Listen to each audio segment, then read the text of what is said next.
ಈಗ ಮಾರ್ಚ್ 2025ರಲ್ಲಿ ಬಿಡಿಸಿದ್ದು ಕಿಡಿದ ಲೆಕ್ಕಗಳನ್ನು ಬಿಡಿಸೋಣ. ಇವೆಲ್ಲ 4 ಅಂಕದ ಪ್ರಶ್ನೆಗಳಿರ್ತವೆ ನೋಡಿರಿ.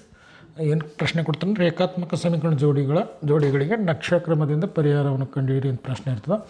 ಈ ರೀತಿ 2 ಸಮೀಕರಣ ಕೊಡ್ತಾರೆ. ಸಮೀಕರಣ ಕೊಟ್ಟಾಗ ನಾವು ಈ ರೀತಿ 2 ಬಾಕ್ಸ್ ರೆಡಿ ಮಾಡ್ಕೊಳ್ಬೇಕು. ರೆಡಿ ಮಾಡಿಕೊಂಡು ಇದು ಫಸ್ಟಿಗೆ ಇದು ಮೊದಲು ಇಕ್ವೇಷನ್ಗೆ ಇದು ಇಕ್ವೇಷನ್ ಬರ್ಕೊಳ್ಬೇಕು. x+2y ಇದೇನು ಕೊಡ್ತಾರೆ ಅದು ಬರ್ಕೊಳ್ಬೇಕು. ಅದೇ ರೀತಿ 2ನೇ ಸಮೀಕರಣ 2ನೇ ಬಾಕ್ಸ್ ಹಾಕಿ ಅದ್ರ ಮೇಲೆ ಈ ರೀತಿ ನಾವು ಬರ್ಕೊಳ್ಳೋಣ. x+y = 5. ಈಗೇನು ಮಾಡಬೇಕು ನಾವು ಫಸ್ಟ್ ಇಲ್ಲಿ ಎಲ್ಲಿ ಬಾಕ್ಸಲ್ಲಿ ಇರ್ತಲ್ಲ ಮೊದಲು ಎಕ್ಸ್ ಬರ್ಕೊಳ್ಬೇಕು, ಇದನ್ನು y ಅಂತ ಬರ್ಕೊಳ್ಬೇಕು. ಫಸ್ಟ್ ನಾವು ಏನು ಮಾಡಬೇಕು, x0 ಅಂತ ಹಾಕ್ಕೊಳ್ಬೇಕು. ಪೆನ್ ಚೇಂಜ್ ಮಾಡೋಣ, ಬ್ಲೂ ಇಡೋಣ. ಫಸ್ಟ್ x = 0 ಅಂತ ಹಾಕೋಣ. ಎಲ್ಲಿ ಎಲ್ಲಿ ಎಕ್ಸ್ ಕಾಣ್ತದೆ ಅಲ್ಲಿ 0 ಹಾಕಬೇಕು. y ಬೆಲೆಯನ್ನು ಕಂಡುಹಿಡಿಯೋಣ ನೋಡಿರಿ. ಇಲ್ಲಿ ಎಕ್ಸ್ ಇದ್ದಲ್ಲಿ ನಾವು 0 ಹಾಕೋದಂದ್ರೆ ಇಲ್ಲಿ ಏನಾಯ್ತು, +2y ಹೆಂಗದಂಗೆ ಬರೆಯೋಣ. ಸಮನಾಗಿದೆ ಹೆಂಗದಂಗೆ ಬರಿತೀನಿ, 6 ಆದ ಹೆಂಗದಂಗೆ ಬರಿತೀನಿ. ಈಗ 0ಕ್ಕೆ 2y ಕೊಡಿದಾಗ ನಮಗೇನು ಸಿಕ್ತು, 2y ಸಿಕ್ತು. ಸಮನಾಗಿದೆ 6 ಹೆಂಗದಂಗೆ ಬರಿತೀನಿ. ನನಗೆ y ಒಂದೇ ಸಪ್ರೇಟ್ ಮಾಡಬೇಕು. ಇದು 2 y ಜೊತೆ 2 ಗುಣಾಕಾರ ಆಗ್ಯದ. ಈ ಸೈಡ್ ಕಳಿಸಂದ್ರೆ ಭಾಗಾಕಾರ ಆಗ್ತದೆ ಅಥವಾ ಛೇದ ಹೊಡಿಬೋದು. 2 1 2, 2 3 6 ಅಂದ್ರೆ y ಬೆಲೆ ನಮಗೆ ಎಷ್ಟು ಸಿಕ್ತು, 3. ಅಂದರೆ ಎಕ್ಸನ್ನ 0 ತೆಗೆದುಕೊಂಡಂದ್ರೆ y ಬೆಲೆ ನನಗೆ ಎಷ್ಟು ಸಿಕ್ತು, 3 ಅಂತ ಸಿಕ್ತು. ನೆಕ್ಸ್ಟ್ ಏನು ಮಾಡಬೇಕು, ಎಲ್ಲಿ ಈಗ y ಕಾಣ್ತದೆ ನೋಡ ಅಲ್ಲಿ 0 ಹಾಕೊಂಡ್ಬಿಡ್ಬೇಕು. ಈಗ ಎಕ್ಸ್ ಬೆಲೆ ಎಷ್ಟು ಅಂತ ಕಂಡುಹಿಡಬೇಕು ನೋಡಿರಿ. ಇದೇ ರೀತಿ ಈಗ ಎಕ್ಸ್ ಇದೇ ಸಮೀಕರಣದಲ್ಲಿ ನೋಡಿರಿ, ಎಕ್ಸ್ ಎಲ್ಲಿ ಕಾಣ್ತದೆ ಇದನ್ನು ಬೇಕಾದ್ರೆ ನಾನು ಡಿಲೀಟ್ ಮಾಡ್ತೀನಿ ಜಾಗ ಇಲ್ಲಕ. ಇಲ್ಲಿ ಈಗ ನೆಕ್ಸ್ಟ್ ಏನು ಮಾಡಬೇಕು, ಈಗ ಅಂದ್ರೆ ಎಲ್ಲಿ ಎಕ್ಸ್ ಈಗ ಎಕ್ಸ್ ಬೆಲೆ ಕಂಡುಹಿಡಿದ್ವಿ. ಈಗ y ಎಲ್ಲಿ ಕಾಣುತ್ತೆ ಅಲ್ಲಿ 0. ಎಕ್ಸ್ ಹೆಂಗದೆ ಬಗ್ಗೆ ಬರೀಬೇಕು, y ಇದ್ದಲ್ಲಿ ಮಾತ್ರ 0. 2 × 0 ಇಲ್ಲಿ 6 ಹೆಂಗದ ಹಿಂಗೆ ಬರೀಬೇಕು. ಈ ಎಕ್ಸ್ ಹೆಂಗದ ಹೆಂಗೆ ಬರೋದು, +2 × 0 ಏನಾಯಿತು, ನಮಗೆ 0ನೇ ಆಯಿತು. ಇದು 6 ಹೆಂಗದ ಹಂಗೆ ಬರೀಬೇಕು. ಎಕ್ಸಿಗೆ 0 ಕುಡಿಸಿದಾಗ ಏನಾಯಿತು, ಎಕ್ಸ್ ಆಯಿತು. ಅಂದರೆ ಎಕ್ಸ್ ಬೆಲೆ ನಮಗೇನು ಸಿಕ್ತು, 6 ಅಂತ ಸಿಕ್ತು. ಇಲ್ಲಿ ನಾವು y 0 ತೊಗೊಂಡ್ವಿ ಅಂದರೆ ಎಕ್ಸ್ ನಮಗೆ ಎಷ್ಟು ಸಿಕ್ತು, 6 ಅಂತ ಸಿಕ್ತು. ಅದೇ ರೀತಿ ಇದಕ್ಕೂ ಎರಡು ಪಾಯಿಂಟ್ ರೆಡಿ ಮಾಡ್ಕೊಳ್ಬೇಕು ನಾವು. ಫಸ್ಟು ಎಕ್ಸ್ ಇದನ್ನು y ಅಂತ ಬರ್ಕೊಳ್ಬೇಕು. ಫಸ್ಟ್ ಪಾಯಿಂಟ್ ನಾವು ಏನಾಗಬೇಕು, x0ನೇ ತೊಗೊಳ್ಬೇಕು. y ಬೆಲೆ ಏನು ಸಿಗ್ತದೆ ನೋಡಿರಿ, ಇಲ್ಲಿ x0 ಹಾಕೋದಂದ್ರೆ ಇಲ್ಲಿ 0 ಹಾಕೋದಂದ್ರೆ 0. ಇದು +y ಹೆಂಗದ ಹಂಗೆ ಬರೀಬೇಕು. ಇದು ಸಮನಾಗಿದೆ ಚಿಹ್ನೆ 5 ಹೆಂಗದ ಹಂಗೆ ಬರೀಬೇಕು. 0ಕ್ಕೆ y ಕುಡಿದ್ರೆ yನೇ ಬರ್ತದೆ ನಮಗೆ. ಅಂದ್ರೆ y ಬೆಲೆ ಎಷ್ಟು ಸಿಕ್ತು ನಮ್ಗೆ, 5. ಅಂದರೆ 0 ತೆಗೆದುಕೊಂಡಾಗ y ಬೆಲೆ ನಮ್ಗೆ 5 ಸಿಕ್ತು. ಅದೇ ರೀತಿ ಈ y 0 ತೆಗೆದುಕೊಂಡು ಅಂದ್ರೆ ಇಲ್ಲಿ y ಇದ್ದಲ್ಲಿ 0 ಹಾಕೋದಂದ್ರೆ ನೋಡಿರಿ, ಇಲ್ಲಿ ಎಕ್ಸ್ ಹೆಂಗದ ಹಾಗೆ ಬರೀಬೇಕು. ಬರೆದು y ಎಲ್ಲಿ ಕಾಣ್ತದೆ ಅಲ್ಲಿ 0, ಇದು ಪ್ಲಸ್ ಹೆಂಗದ ಹಾಗೆ ಬರೆದು y ಎಲ್ಲಿ ಕಾಣ್ತದೆ ಅಲ್ಲಿ 0 ಹಾಕಿದೀವಿ. 5 ಹೆಂಗದ ಹಾಗೆ ಬರೀಬೇಕು ಬಲಗಡೆ. ಎಕ್ಸಿಗೆ 0 ಕೊಡಿದ್ರೆ ಎಕ್ಸ್ ಆಯಿತು. ಇದು 5 ಹೆಂಗದ ಹಾಗೆ ಬರೀಬೇಕು. ಅಂದರೆ ಇಲ್ಲಿ ನಮಗೆ ಎಷ್ಟು ಸಿಕ್ತು, ಎಕ್ಸ್ ಬೆಲೆ 5 ಅಂತ ಸಿಕ್ತು. ಇದಕ್ಕೆ ನಾವು ಗ್ರಾಫ್ ರೆಡಿ ಮಾಡ್ಕೊಳ್ಬೇಕು. ಹೆಂಗೆ ಗ್ರಾಫ್ ಹಾಕಬೇಕಂದ್ರೆ ಎಕ್ಸ್ ಅಕ್ಷದಲ್ಲಿ ನಮಗೆ ಮಿನಿಮಮ್ 6 ಪಾಯಿಂಟ್ ಸಿಗಬೇಕು, 6 ಸೆಂಟಿಮೀಟ್ರ್ ಇರಬೇಕು. ವಾಯಲ್ಲಿ 3 ಇದೆ, ಇಲ್ಲಿ 5 ಇದೆ. ಅಂದರೆ ವಾಯಲ್ಲಿ ನಮಗೆ 5 ಇರಬೇಕು. ಎಕ್ಸ್ ಅಕ್ಷದಲ್ಲಿ ಕಡಿಮೆ ಅಂದರೆ 6, y ಅಕ್ಷದ ಕಡಿಮೆ ಇಲ್ಲ ಅಂದರೆ 5 ಇರಬೇಕು. ಇಲ್ಲಿ ಯಾವ ಮೈನಸ್ ವ್ಯಾಲ್ಯೂ ಇಲ್ಲ, ಮೈನಸ್ ಹಾಕೋದೇನು ಅವಶ್ಯಕತೆ ಇಲ್ಲ. ನೆಕ್ಸ್ಟ್ ಪೇಜಲ್ಲಿ ಗ್ರಾಫನ್ನು ರೆಡಿ ಮಾಡ್ಕೊಂಡು ನೋಡ್ರಿ.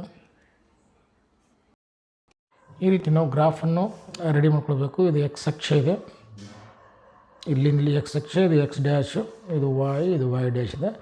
ಇಲ್ಲಿ 2 ಎಲ್ಲಿ ಕೂಡ್ತಾವಲ್ಲಿ 0, ಎಕ್ಸ್ನೂ 0 y ನೂ 0. ಇಲ್ಲಿ ಫಸ್ಟ್ ಬಾಕ್ಸಿಗೆ 1 ನಂಬರು ಅಂದರೆ ಸ್ಕೇಲ್ ಅಂತ ಮೇಲೆ ಬರೀಬೇಕು. ಸ್ಕೇಲ್ ಎಕ್ಸ್ ಅಕ್ಷ ಅಂದ್ರೆ 1 ಸೆಂಟಿಮೀಟ್ರ್ ಒಂದು ಮಾನ, y ಅಕ್ಷ 1 ಸೆಂಟಿಮೀಟ್ರ್ = 1 ಅಂದರೆ ಒಂದು ಬಾಕ್ಸ್ ಅಂದ್ರೆ 1 ಸೆಂಟಿಮೀಟ್ರ್ ಅಂತ ಅರ್ಥ.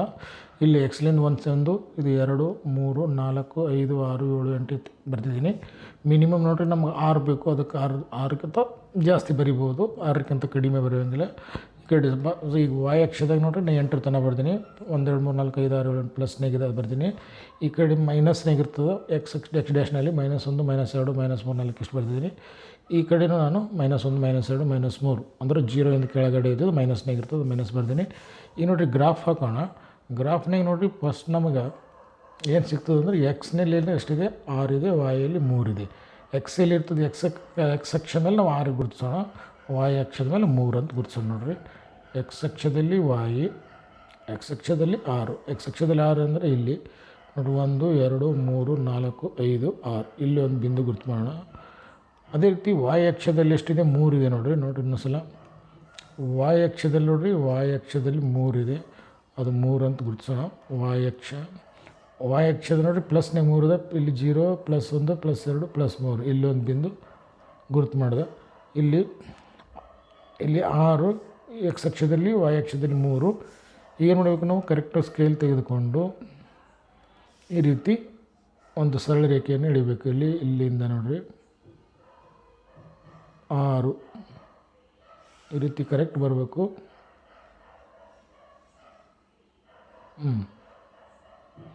ಈ ರೀತಿ ಒಂದು ಸರಳ ರೇಖೆ ಎಳಿಬೇಕು. ಇದು ಒಂದಕ್ಕಾಯಿತು. ಈಗ ಇನ್ನೊಂದು ಗ್ರಾಫ್ ಇದೆಯಲ್ಲ ಅದು ಆ ಬಾಕ್ಸಿಗೆ ಒಂದು ಗ್ರಾಫ್ ಹಾಕಬೇಕು. ಇನ್ನು ನೆಕ್ಸ್ಟ್ ಏನಿದೆ, ಎರಡನೇ ಬಾಕ್ಸ್ ನೋಡೋಣ. ಎರಡನೇ ಬಾಕ್ಸ್ ಇಲ್ಲ ನೋಡಿರಿ, ಎಕ್ಸ್ ಅಂದ್ರೆ 5, ವೈ ಅಂದ್ರೂ 5. ಅಂದರೆ ಎಕ್ಸ್ ಅಂದ್ರೆ +5, ವೈ ಅಂದ್ರೂ +5. ಈಗ ಅದ್ರ ಮೇಲೆ ಗುರ್ತು ಮಾಡಬೇಕು. ಅದೇ ರೀತಿ ನಾವು ಇದರ ಮೇಲೆ ಗ್ರಾಫ್ ಮೇಲೆ ಕೊಡ್ಬೇಕು. ಎಕ್ಸ್ನೂ 5, ವೈನೂ 5 ಅಂತ ಅರ್ಥ. ಎಕ್ಸ್ ಅಕ್ಷದ ಮೇಲೂ 5, ವೈ ಅಕ್ಷದ ಮೇಲೂ 5 ಅಂತ ಗುರ್ತು ಮಾಡಬೇಕು. ಎಕ್ಸ್ ಅಕ್ಷದಲ್ಲಿ 5 ಅಂದರೆ ಇಲ್ಲಿ ಗುರ್ತಾಯಿತು. ಎಕ್ಸ್ ಅಕ್ಷ 5 ಅಂದರೆ ಇಲ್ಲಿ ಗುರ್ತಾಯಿತು ನಮಗೆ, ಇಲ್ಲಿ ಬಿಂದು. ವೈ ಅಕ್ಷದಲ್ಲಿ 5, ವೈ ಅಕ್ಷದಲ್ಲಿ 5 ಅಂದರೆ ಇಲ್ಲಿ +5. ಈಗ ಎರಡು ಇದೇ ರೀತಿ ಸರಳ ರೇಖೆ ತೆಗೆದುಕೊಂಡು ಸರಳ ರೇಖೆಯನ್ನು ನಾವು ಪೆನ್ ಚೇಂಜ್ ಮಾಡೋಣ, ಬ್ಲೂ ಇಡಬೇಕಾರೆ ಇಲ್ಲಿಂದ ಈ ರೀತಿ 5, ಎಕ್ಸ್ನೂ 5, ವೈನೂ 5 ಈ ರೀತಿ ನಾವು ಇವೆರಡು ಕೂಡಂಗೆ ಎಳೆದುಬಿಡಬೇಕು. ಇವೆರಡು ಎಲ್ಲಿ ಕೂಡಿದಾವೆ ನಮಗೆ ಅಲ್ಲೇ ಏನಾಗಿರ್ತದೆ ಆನ್ಸರ್ ಆಗಿರ್ತದೆ ನೋಡಿರಿ. ಎಲ್ಲಿ ಕೂಡ್ಯದ ನೋಡಿರಿ, ಇಲ್ಲಿ ಕೂಡ್ಯದ. ಅಂದರೆ ಇದು x = 1 ಅಂತ ಸಿಕ್ತು ನಮಗೆ. ಇಲ್ಲಿ ಇದು ವೈ = 1, x = 4. ಅಂದರೆ ಇದರ ಅರ್ಥ ಏನು, ನಾವು ಪರಿಹಾರ ಕಂಡುಹಿಡಿದ್ವಿ. x = 4, 1 2 3 4 ಅದ. ಇಲ್ಲಿ y ಏನೇ ಒಂದಿದೆ ನೋಡಿರಿ. x = 4, y = 1 ಅಂತ ನಾವು ಕಂಡುಹಿಡಿದ್ವಿ. ಇದೇ ಪರಿಹಾರ, ಇದನ್ನೇ ನಾವು ಕಂಡುಹಿಡಿದ್ವಿ. ಇಷ್ಟಾದರೆ ಇದನ್ನು ಮುಗೀತು ನೋಡಿರಿ. x = 4, y =